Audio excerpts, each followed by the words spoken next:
ဒီနေ့ကတော့ဟောပေါ့ဒီပန်မီမစားတာကြာတော့ပန်မီတော့ပန်မီကိုတော့စားတာနော်ပန်မီခောက်ဆွဲရတော့ဒီတရုတ်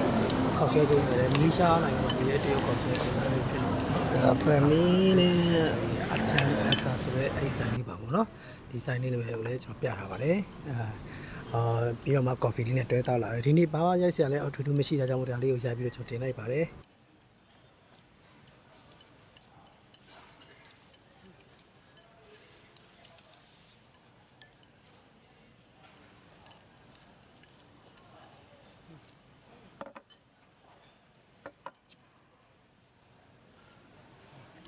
ပန်မီကုန်သွားပြီဆိုတော့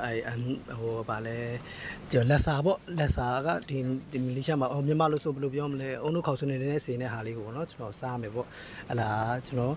ပန်မီစားလက်စားပြီးတော့အခုလက်စာကိုကျွန်တော်စားကြည့်တယ်စားကြည့်တော့ကျွန်တော်ဟိုအရင်ဆိုင်နေမှာစားလို့ရှိရင်တော့အရန်ဟိုအုံတို့ခေါက်ဆွအရသာလေးနဲ့စင်လို့ဆိုပြီးအရန်စားလို့ကောင်းတယ်ဒီအခောက်ကျွန်တော်စားတာကျတော့နည်းနည်းအရန်ဟိုချင်သွားတာပေါ့နော်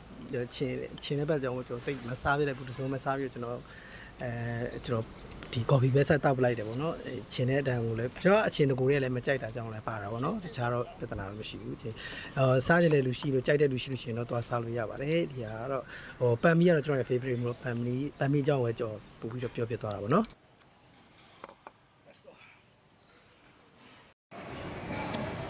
စားပြီးတော့ coffee တောက်တဲ့ live ပေါ့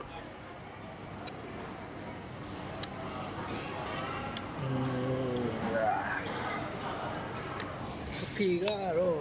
မြန်မာ